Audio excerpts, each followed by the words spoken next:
রহিম। সুপ্রিয় শিক্ষার্থী, আসসালামু আলাইকুম রহমতুল্লাহ। আশা করছি সবাই ভালো আছো এবং সুস্থ আছো। আজকে আমি তোমাদেরকে তোমাদের নবম দশম শ্রেণীর সপ্তম অধ্যায়ের অর্থাৎ রাসায়নিক বিক্রিয়া নিয়ে কথা বলব। রাসায়নিক বিক্রিয়া শুরু থেকে শেষ পর্যন্ত যে কয়টা ক্লাস হয় সমস্ত ক্লাস তুমি যদি দেখো তাহলে সুন্দর একটা ক্লিয়ার কনসেপ্ট তুমি পেয়ে যাবে। আমাদের এই অধ্যায়ের সবচেয়ে ইম্পর্টেন্ট জিনিস যেটা হবে সেটা হচ্ছে জারণ বিজারণ এবং লাসাদিলের নীতি। আমরা শুরু থেকেই শেষ পর্যন্ত সমস্ত টপিক ধরে ধরে তোমাদেরকে পড়ানোর চেষ্টা করব এবং তোমরা মনোযোগ সহকারে সেই ক্লাসটা উপভোগ করবে। না বুঝতে পারলে কমেন্টে জানায় দিবে, আমি প্রয়োজনে আরও সহজ থেকে সহজতর করে তোমাদেরকে বোঝানোর চেষ্টা করব ইনশাল্লাহ। তো চলো কথা না বাড়িয়ে আমরা শুরু করি আজকের ক্লাস। আমরা প্রথমেই এই সপ্তম অধ্যায়ের প্রথম টপিক যেটা পাবো সেটা হচ্ছে পদার্থের পরিবর্তন। তাহলে পদার্থটা কি, যেটা আমরা অলরেডি দ্বিতীয় অধ্যায়ে পড়ে আসছি। এই পদার্থের যে পরিবর্তনের কথাগুলো বলা হয়েছে সেই পরিবর্তনগুলো কেমন হবে, কিভাবে হবে, সেই সম্পর্কিত কথা নিয়ে আজকে আলোচনা হবে। পদার্থের পরিবর্তন আসলে হচ্ছে দুই ধরনের হয়, একটা হচ্ছে ভৌত পরিবর্তন হবে, একটা হচ্ছে রাসায়নিক পরিবর্তন। তাহলে ভৌত পরিবর্তনটা কি জিনিস, আমরা ভৌত পরিবর্তন নিয়ে কথা বলবো। ভৌত পরিবর্তনটা কি হবে দেখো, পদার্থের পরিবর্তন দুই ধরনের, একটা ভৌত, একটা হচ্ছে রাসায়নিক। তাহলে ভৌত পরিবর্তন শুধু বাইরে থেকে তুমি দেখতে পাবে যে পরিবর্তন মনে হচ্ছে, কিন্তু ভেতরকার যে গঠনটা, ভেতরের যে আণবিক গঠন সেটা সব ঠিক থাকবে। এক্সাম্পল হচ্ছে পানির তিন অবস্থার পরিবর্তন। তুমি বরফকে তাপ দিবা, তাপ দিয়ে বরফ গলে পানি হবে। পানিকে তাপ দিবা, সেটা হচ্ছে বাষ্প হবে। কিন্তু কখনোই এই অবস্থার মধ্যে পানি কিন্তু অন্য কোনো পদার্থে কনভার্ট হওয়ার কোনো সুযোগ নাই। এটাই হচ্ছে ভৌত পরিবর্তন। তার মানে হচ্ছে যে পরিবর্তনের ফলে পদার্থের মূল গঠন এবং বাহ্যিক অবস্থা দুটোরই পরিবর্তন হয়, সেই পরিবর্তনকে আমরা বলবো হচ্ছে ভৌত পরিবর্তন। আর রাসায়নিক পরিবর্তনের কথা যদি বলি তাহলে আমরা বলতে পারি যে পরিবর্তনের ফলে পদার্থের মূল গঠন এবং বাহ্যিক অবস্থা দুটোরই পরিবর্তন হবে, তাকে আমরা বলবো রাসায়নিক পরিবর্তন। যেমন লোহায় মরিচা পড়া। লোহা তুমি দেখে দিছো আর্দ্র বাতাসে, সেই লোহার ওপর আর্দ্র বাতাসের উপস্থিতিতে বিভিন্ন ধরনের অক্সিজেন এবং পানির সংস্পর্শে এসে লোহার ওপর একটা মরিচা তৈরি করবে। এই যে মরিচা যখন তৈরি হয়ে গেল তখন লোহা কিন্তু আগে যে বৈশিষ্ট্য ক্যারেক্টার সেটাও হারায় ফেললো। লোহা আস্তে আস্তে মরিচায় কনভার্ট হয়ে গেছে, ভঙ্গুর প্রকৃতির ঝাঁঝরা জাতীয় একটা উপাদানে কনভার্ট হয়ে গেছে। এই পরিবর্তনটাকে আমরা বলবো রাসায়নিক পরিবর্তন। এছাড়াও যত রাসায়নিক বিক্রিয়া রয়েছে সমস্ত রাসায়নিক বিক্রিয়াই হচ্ছে রাসায়নিক পরিবর্তনের অন্তর্ভুক্ত। তাহলে আমরা পদার্থের পরিবর্তন দুই ধরনের জানলাম, ভৌত এবং হচ্ছে রাসায়নিক। ভৌত পরিবর্তন কি সেটা আমরা বলে গেছি, পানির তিন অবস্থা পরিবর্তন। মোমবাতির গলন, মমকে তুমি গলাবা তাপ দিয়ে, মম গলে কিন্তু সোনা হবে না, মমই থাকবে, তাই না?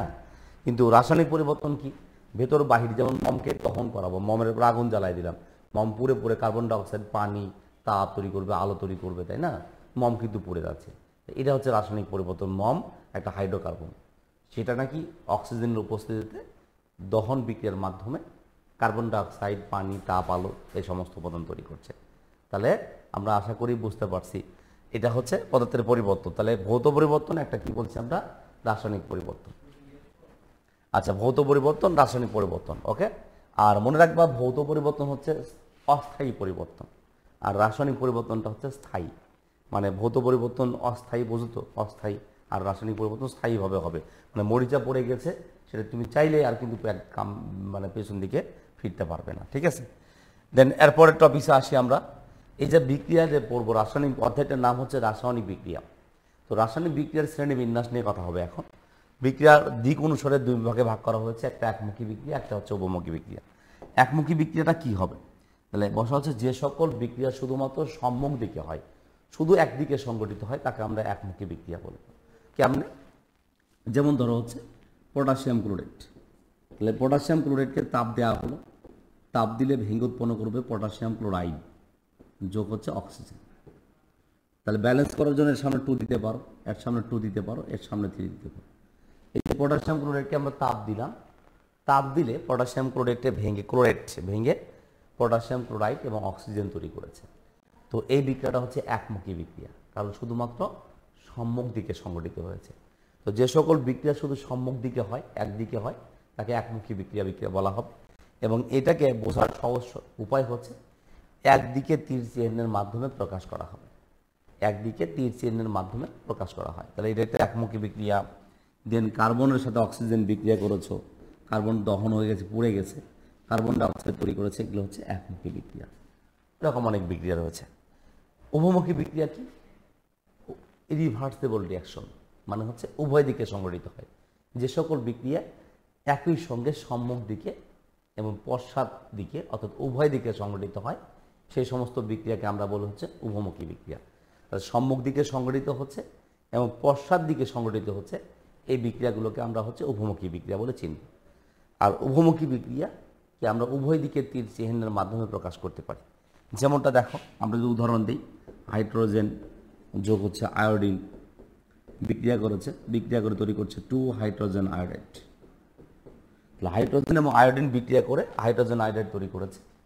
তারপরে হচ্ছে তুমি ইচ্ছা করলে দিতে পারো নাইট্রোজেনের সাথে হচ্ছে অক্সিজেনের বিক্রিয়া, বিক্রিয়া করে তৈরি করছে 2 নাইট্রিক অক্সাইড। এটা একটা উভমুখী বিক্রিয়া। তাহলে উভয় দিকে যে বিক্রিয়াগুলো সংঘটিত হয়, সেই বিক্রিয়াগুলোকে আমরা হচ্ছে উভমুখী বিক্রিয়া বলি। যে সকল বিক্রিয়া একই সাথে সম্মুখ দিকে এবং পশ্চাৎ দিকে উভয় দিকে সংঘটিত হচ্ছে, তাকে আমরা উভমুখী বিক্রিয়া বলছি। আর উভমুখী বিক্রিয়া চিনব কীভাবে? উভয় দিকে তীর চিহ্নের মাধ্যমে। তোমাদেরকে বলে রাখি, উভমুখী বিক্রিয়া একটা অসম্পূর্ণ বিক্রিয়া, এটা কখনোই সম্পূর্ণভাবে শেষ হয় না। আর যদি বলো স্যার আমরা বুঝবো কেমনে কোনটা একমুখী কোনটা উভমুখী, কঠিন প্রশ্ন। তাহলে আসলে উভয় দিকে, এই একদিকে উভয় দিকে তীর চিহ্নের মাধ্যমে বুঝতে হবে। আরেকটা ইনফরমেশন দিয়ে রাখি, সেটা হচ্ছে প্রকৃতপক্ষে উপযুক্ত কন্ডিশনে সকল বিক্রিয়া হচ্ছে উভমুখী। যে বিক্রিয়াটা তুমি একমুখী বলে চিন্তা করছো, তারও রিভার্স রিয়াকশন হয়, পিছন দিকে রিয়াকশন হয়, কিন্তু পশ্চাৎমুখী বিক্রিয়ার গতিবেগটা এতটা কম থাকে যে আসলে সেটাকে আমরা আমলে নেই না, যার কারণে সেটাকে একমুখী বলে চালানো হয়। কিন্তু প্রকৃতপক্ষে উপযুক্ত শর্তে সকল বিক্রিয়াই হচ্ছে আসলে উভমুখী। তাই আমরা হচ্ছে উভমুখী বিক্রিয়া মোটামুটি কিছু বিক্রিয়া রয়েছে তোমাদের 9-10 স্টেজে, আমরা বিভিন্ন সময় প্র্যাকটিস করার সময় সেগুলো জাস্ট এগুলো মনে রাখলেই চলবে। যেমন এখানে দুটো লিখেছি, নাইট্রোজেন হাইড্রোজেন যুক্ত হয়ে অ্যামোনিয়া তৈরি করবে, এটা একটা উভমুখী বিক্রিয়া। তো এরকম সালফার ডাইঅক্সাইড অক্সিজেন বিক্রিয়া করে সালফার ট্রাইঅক্সাইড তৈরি করবে, এটা একটা উভমুখী বিক্রিয়া। যেই কয়টা উভমুখী বিক্রিয়া তোমাদের মনে রাখতে হবে, সেটা আমাদের এই অধ্যায় প্র্যাকটিস করতে করতে হয়ে যাবে ইনশাল্লাহ। তো আশা করি একমুখী উভমুখী বুঝে গেছো, কোনো সমস্যা থাকার কথা নয়। উভমুখী বিক্রিয়াকে একমুখী করার একটা পদ্ধতি আছে, সেটা নিয়ে আজকে আলোচনা করবো না, এটা আলাদা একটা ভিডিওতে আলোচনা করা হবে ইনশাল্লাহ। তো তাপের পরিবর্তনের উপর ভিত্তি করে আমরা বিক্রিয়াকে দুই ভাগে ভাগ করেছি। একটা হচ্ছে তাপ উৎপাদী বিক্রিয়া, একটা হচ্ছে তাপ হারি বিক্রিয়া। অর্থাৎ তাপ উৎপাদী মানে কি? উৎপাদী মানে উৎপন্ন হচ্ছে, তাপ হারি মানে তাপ হারাই ফেলেছে, তাই না? তাহলে তাপ উৎপাদী বিক্রিয়া হচ্ছে যে সকল রাসায়নিক বিক্রিয়ায় তাপ উৎপন্ন হয় তথা তাপ নির্গত হয়। তো যে বিক্রিয়ায় তাপ উৎপন্ন হয় বা তাপ নির্গত হয়, সেই বিক্রিয়াকে আমরা বলবো তাপ উৎপাদী বিক্রিয়া। যেমনটা ধরো হচ্ছে নাইট্রোজেনের সাথে আমার 3 অণু হাইড্রোজেন বিক্রিয়া করেছে, বিক্রিয়া করে 2 অণু অ্যামোনিয়া তৈরি করেছে, এটা একটা উভমুখী বিক্রিয়া, 2 অণু অ্যামোনিয়া তৈরি করেছে। এখন প্রশ্ন হচ্ছে, এই বিক্রিয়াটা তাপ উৎপাদী না তাপ হারি? গবেষণা না করে, পরীক্ষা না করে বোঝা যাবে না। আর আমরা যেটা করবো সেটা হচ্ছে, যে বিক্রিয়াটা তাপ উৎপাদী সেটাকে আমরা মনে রাখার চেষ্টা করব। কতগুলো মনে রাখবো? ডন্টরি কিছু বিক্রিয়া আছে, কয়েকটা বিক্রিয়া আছে, এগুলো আমাদের মনে রাখতে হবে। তারপরেও আমাদের হচ্ছে অষ্টম অধ্যায়ে গিয়ে একটা বিক্রিয়া তাপ উৎপাদী নাকি তাপ হারি সেটা বের করবার জন্য ম্যাথ রয়েছে। আমরা পরবর্তী অধ্যায় যখন পড়াবো বা ভিডিও আপলোড করব, তখন অবশ্যই সেটা দেওয়ার চেষ্টা করা হবে। এই নাইট্রোজেন হাইড্রোজেন যুক্ত হয়ে অ্যামোনিয়া তৈরি করেছে। এই অ্যামোনিয়া তৈরি করার সঙ্গে সঙ্গে এখানে আরও 92 কিলোজুল তাপ এক্সট্রা করে তৈরি হয়েছে। এই যে নাইট্রোজেন হাইড্রোজেন যুক্ত হয়ে অ্যামোনিয়া তৈরি করেছে, তৈরি করার পরেও উৎপন্ন হয়েছে 92 কিলোজুল শক্তি। তার মানে বুঝতে হবে এটা একটা তাপ উৎপাদী বিক্রিয়া। তাহলে যে রাসায়নিক বিক্রিয়ায় তাপ উৎপন্ন হয় তাকে আমরা কি বলবো বাবা? তাপ উৎপাদী বিক্রিয়া। তা নাইট্রোজেন হাইড্রোজেন যুক্ত হয়ে অ্যামোনিয়া তৈরি করেছে, পাশাপাশি 92 কিলোজুল তাপ শক্তি এখানে উৎপন্ন হয়েছে। আমরা এই বিক্রিয়াটাকে এরকম করে উপস্থাপন করতে পারি, যদি ডেল্টা এইচ দেই। ডেল্টা এইচ হচ্ছে তাপমাত্রা পরিমাপের একটা স্কেল। তো ডেল্টা এইচ দিয়ে প্রকাশ করতে চাইলে 2 অ্যামোনিয়া সাথে হচ্ছে ডেল্টা এইচ এর মান আমরা লিখব নেগেটিভ -92 কিলোজুল। তাহলে ডেল্টা এইচ এর মান যখন নেগেটিভ হবে তখন সেটা বিক্রিয়াটাকে তাপ উৎপাদী বিক্রিয়া বলছি। আবার এমনিতে যদি আমি বিক্রিয়ার সাথে লিখি, তাহলে বিক্রিয়া লিখে যোগ তাপ দিতে হবে। কী করতে হবে? যোগ তাপ দিতে হবে। তাহলে ডেল্টা এইচ এর মান হচ্ছে নেগেটিভ, আর নেগেটিভ হলে সেটাকে আমরা তাপ উৎপাদী বিক্রিয়া বলবো। বোঝা গেছে? তাহলে যে রাসায়নিক বিক্রিয়ায় তাপ উৎপন্ন হয় তাকে আমরা বলি তাপ উৎপাদী বিক্রিয়া, যেমন এখানে লিখেছি একটা, এরকম আরও অনেক উদাহরণ আছে। সালফার ডাইঅক্সাইড অক্সিজেন বিক্রিয়া করে সালফার ট্রাইঅক্সাইড তৈরি করে, সেক্ষেত্রে প্রায় 180 কিলোজুল তাপ, 192 কিলোজুল তাপ শক্তি উৎপন্ন হয়ে থাকে। এই সমস্ত বিক্রিয়া নিয়ে আমরা কথা বলবো। তাহলে তাপ হারি বিক্রিয়া কাকে বলে? ওই একই রকম যে বিক্রিয়ার তাপ শোষিত হয় তাকে আমরা বলি তাপ হারি বিক্রিয়া, তাপ হারায়। যেমন দেখো, নাইট্রোজেন অক্সিজেন বিক্রিয়া করে 2 নাইট্রিক অক্সাইড তৈরি করছে। এই বিক্রিয়ায় -180 কিলোজুল হচ্ছে। -180 কিলোজুল মানে হচ্ছে নাইট্রোজেন অক্সিজেন যুক্ত হয়ে নাইট্রিক অ্যাসিড তৈরি হওয়ার পরে তাপ বের হয় না, বরঞ্চ পরিবেশ থেকে 180 কিলোজুল তাপ তারা শোষণ করেছে। এই যে তাপ হারাইছে জন্য তাপ হারি বিক্রিয়া। আমরা এখানে এই বিক্রিয়াটাকে এরকম করেও প্রকাশ করতে পারি। নাইট্রোজেন অক্সিজেন বিক্রিয়া করে 2 নাইট্রিক অক্সাইড তৈরি করেছে। ডেল্টা এইচ এর মান আমরা বলবো পজিটিভ, +180 কিলোজুল। দুইভাবে লেখা যায়, আমি দুইটাই প্রকাশ করছি, -180 কিলোজুল আর +180 কিলোজুল। তাহলে যদি ডেল্টা এস এর মান নেগেটিভ হয় তাহলে তাপ উৎপাদী বিক্রিয়া, আর যদি ডেল্টা এস এর মান পজিটিভ হয় তাহলে সেটাকে আমরা বলবো তাপ হারি বিক্রিয়া। বোঝা গেছে কি? ডেল্টা এস এর মান নেগেটিভ হলে তাপ উৎপাদী, আর ডেল্টা এস এর মান পজিটিভ হলে কি হবে? তাপ হারি বিক্রিয়া। আশা করি তাপের পরিবর্তনটা বুঝে গেছো। এবং এই তাপ উৎপাদী বিক্রিয়া, তাপ হারি বিক্রিয়া কখন হবে, কার জন্য হবে, সেই সমস্ত বিষয় নিয়ে আমাদের 8ম অধ্যায়ের রসায়ন এবং শক্তি যে অধ্যায়টা রয়েছে তোমাদের, সেখানে আলোকপাত করা হবে ইনশাআল্লাহ। এবার আসি, এই ইলেকট্রন স্থানান্তরের উপর ভিত্তি করে বিক্রিয়াকে আমরা দুই ভাগে ভাগ করেছি, একটা রেডক্স, একটা নন-রেডক্স। রেডক্স আসলে কি হয়েছে দেখো তো। রেডক্স, আমরা তো রেডক্স বিক্রিয়া বলছি। রেডক্স দুটা অংশে আমরা ভাগ করতে পারি, একটা হচ্ছে রিড, একটা হচ্ছে অক্স। রিড আবার আসছে হচ্ছে এই রিডাকশন শব্দ থেকে, রিডাকশন শব্দ থেকে। আর অক্স আসছে হচ্ছে অক্সিডেশন।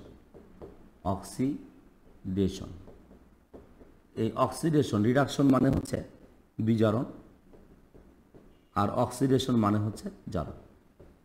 তুমি একটু খেয়াল করে দেখো তো বাবা। তাহলে রিডক্স মানে কি? এই জারণ বিজারণ বিক্রিয়াকে আমরা বলছি রিডক্স বিক্রিয়া। তাহলে যে রাসায়নিক বিক্রিয়া ইলেকট্রনের স্থানান্তর হয়, জারণ বিজারণ মানে হচ্ছে একজন ইলেকট্রন দিবে তো আরেকজন ইলেকট্রন নিবে, তো ইলেকট্রনের কি হয়? স্থানান্তর হয়। তাহলে যে রাসায়নিক বিক্রিয়া ইলেকট্রনের স্থানান্তর হয় তাকে আমরা বলছি হচ্ছে রেডক্স বিক্রিয়া। ওকে। আর নন রেডক্স বিক্রিয়া কি? নন রেডক্স মানে বুঝো, রেডক্স মানে অক্সিডেশন, কথা মানে হচ্ছে জারণ বিজারণ। নন রেডক্স মানে জারণ বিজারণ নয়। জারণ বিজারণ বিক্রিয়া নয় মানে যে রাসায়নিক বিক্রিয়ায় ইলেকট্রনের স্থানান্তর ঘটে না, তাকে আমরা বলবো হচ্ছে নন রেডক্স বিক্রিয়া। এবং এই অধ্যায়ের সবচেয়ে ইম্পর্ট্যান্ট টার্ম হচ্ছে রেডক্স এবং নন রেডক্স বিক্রিয়া। কোন বিক্রিয়াটা রেডক্স হবে, কোন বিক্রিয়াটা নন রেডক্স হবে, এটা তুমি যত দ্রুত ধরতে পারবে তত এই অধ্যায় তোমার কাছে দখলে আসবে। আশা করি সমস্যা হবে না। আমরা প্রত্যেকটা জিনিস ধরে ধরে তোমাদেরকে বোঝাবো। জারণ বিজারণ না পারার কোনো প্রশ্নই আসে না, শুধু ক্লাসগুলো ভালো করে করতে হবে। তাহলে ইলেকট্রনের স্থানান্তর আমরা তাহলে কী বুঝলাম?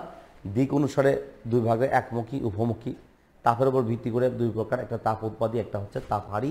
এবং ইলেকট্রনের স্থানান্তরের উপর ভিত্তি করে দুই প্রকার, একটা রেডক্স, একটা হচ্ছে নন রেডক্স। এখন এরপরে যে টার্মটা আছে সেটা হচ্ছে জারণ সংখ্যা। আমরা জারণ সংখ্যা পর্যন্ত আজকে শেখাবো, হয়তো নেক্সট দিনে জারণ বিজারণ নিয়ে কথা বলবো, ঠিক আছে? তো জারণ সংখ্যা কী জিনিস? জারণ সংখ্যা হচ্ছে কোন একটা মৌল যৌগ গঠনের সময় যে কয়টি ইলেকট্রন ত্যাগ করবে বা গ্রহণ করবে সেই সংখ্যাই তার হচ্ছে জারণ সংখ্যা বোঝায়, যেটাকে আমরা ইংরেজিতে বলি অক্সিডেশন নাম্বার। তাহলে একটা মৌল যৌগ গঠন করবার সময় যে কয়টা ইলেকট্রন ত্যাগ করবে অথবা যে কয়টা গ্রহণ করবে সেই সংখ্যাই হচ্ছে তার জারণ সংখ্যা বোঝায়। যেমনটা যদি বলি আমরা হচ্ছে NaCl, এই সোডিয়াম ক্লোরাইড, হ্যাঁ, সোডিয়াম ক্লোরাইড পুরো যৌগের জারণ সংখ্যার মান হচ্ছে 0। বাট এখানে যখন তুমি যৌগটা দেখতে পাচ্ছ, এই যৌগটা ভাঙলে দুটো অংশ হবে না, একটা সোডিয়াম প্লাস হবে, একটা Cl মাইনাস হবে। তার মানে কি বোঝাচ্ছে বলো তো? যে সোডিয়াম পরমাণু তার পার্শ্ববর্তী নিষ্ক্রিয় গ্যাসের কাঠামো অর্জন করবার জন্য যৌগ গঠন করেছে এবং একটা ইলেকট্রন ত্যাগ করেছে জন্য প্লাস। ক্লোরিন কী করেছে? সেই ত্যাগকৃত ইলেকট্রনটা গ্রহণ করেছে, যেটা তোমরা পঞ্চম অধ্যায়ে অটোমেটিক্যালি পড়ে আসছো। তো সোডিয়াম হচ্ছে +1, ক্লোরিন হচ্ছে কি -1।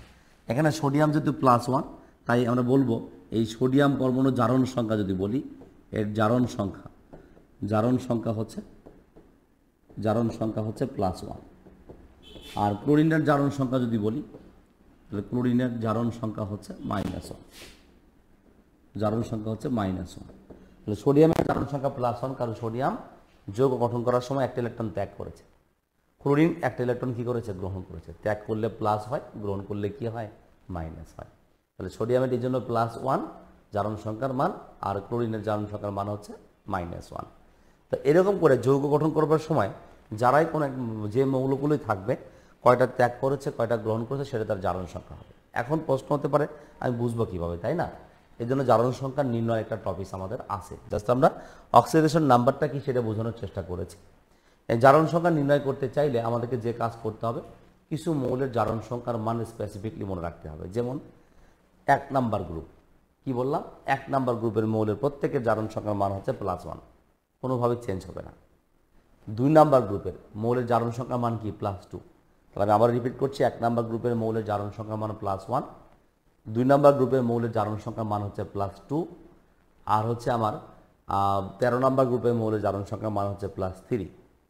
এই তিনটা আমরা মোটামুটি বুঝে গেলাম। অক্সিজেনের জারণ সংখ্যার মান 3টা হয়। নর্মাল অক্সিজেনের হচ্ছে -2, পার অক্সাইড -1, সুপার অক্সাইড হচ্ছে -1/2। তাহলে নর্মাল অক্সাইডে -2, পার অক্সাইডে -1, আর সুপার অক্সাইড হচ্ছে -1/2। পার অক্সাইড কোনটা, সুপার অক্সাইড কোনটা, নর্মাল অক্সাইড কোনটা, এগুলো আমরা বিস্তারিত একটা ভিডিও আপলোড করার চেষ্টা করব। অবশ্যই কমেন্টে জানাই দাও তোমাদের প্রয়োজন আছে কিনা। যদি প্রয়োজন থাকে তাহলে আমি অবশ্যই সুপার, পার এবং হচ্ছে নর্মাল অক্সাইডের মধ্যে একটা কম্পেয়ার করে একটা ভিডিও বানাবো, শর্ট ভিডিও হবে। হ্যাঁ, আচ্ছা। তো তারপর হচ্ছে হাইড্রোজেনের জারণ সংখ্যার মান +1 হয়, কিন্তু হাইড্রাইডযুক্ত যৌগে হাইড্রোজেনের জারণ সংখ্যার মান -1। যেমন সোডিয়াম হাইড্রাইড। এই সোডিয়াম হাইড্রাইড ধাতুর সঙ্গে যখন হাইড্রোজেন থাকে তখন সেটাকে আমরা হাইড্রাইড বলে থাকি। আর হাইড্রাইডযুক্ত যৌগে হাইড্রোজেনের জারণ সংখ্যার মান -1। তাহলে সোডিয়াম +1, হাইড্রোজেন কত হবে বাবা? -1। আর এছাড়া হাইড্রাইড ছাড়া হাইড্রোজেনের জারণ সংখ্যার মান সবসময় হচ্ছে -1। দেখো তুমি লিথিয়াম অ্যালুমিনিয়াম হাইড্রাইড, এই যৌগেও হাইড্রোজেনের জারণ সংখ্যার মান -1 হবে। ঠিক আছে? আচ্ছা, তো এই তো মোটামুটি। আর হ্যালোজেন গ্রুপ যেগুলো আছে, ফ্লোরিন, ক্লোরিন, ব্রোমিন, আয়োডিন, এগুলো হচ্ছে -1 হয়, চেঞ্জ হতে পারে। যেহেতু ক্লোরিন, ব্রোমিন, আয়োডিন এগুলো চেঞ্জ হতে পারে। সালফারের জারণ সংখ্যার মান চেঞ্জ হতে পারে। তো চেঞ্জ যেগুলো হবে সেগুলো আমরা বের করতে পারবো। অসুবিধা নেই, তুমি আপাতত এটুকু মনে রাখো, 1 নাম্বার গ্রুপের +1, 2 নাম্বারের +2, 13 নাম্বারের +3। অক্সিজেনের জারণ সংখ্যার মান 3 ধরনের হয়, -2, -1, -1/2। সুপার অক্সাইডে হচ্ছে কি হবে? সুপার অক্সাইড যদি বলি এরকম চেহারা হবে। যেমন ধরো হচ্ছে KO2, পটাশিয়াম সুপার অক্সাইড বলে এটাকে। আবার K2O2, এটাকে পার অক্সাইড বলে। এই পার অক্সাইড যৌগে মাইনাস হচ্ছে কত হবে? পার অক্সাইড যৌগে -1, সুপার অক্সাইডে -1/2। আর পটাশিয়ামের নর্মাল অক্সাইড হচ্ছে এরকম। এই অক্সিজেনের জারণ সংখ্যার মান -2। ওকে, তো আমরা এটুকু বুঝে গেলাম। এইটা নিয়ে আমাদের সামনে কাজ করতে হবে।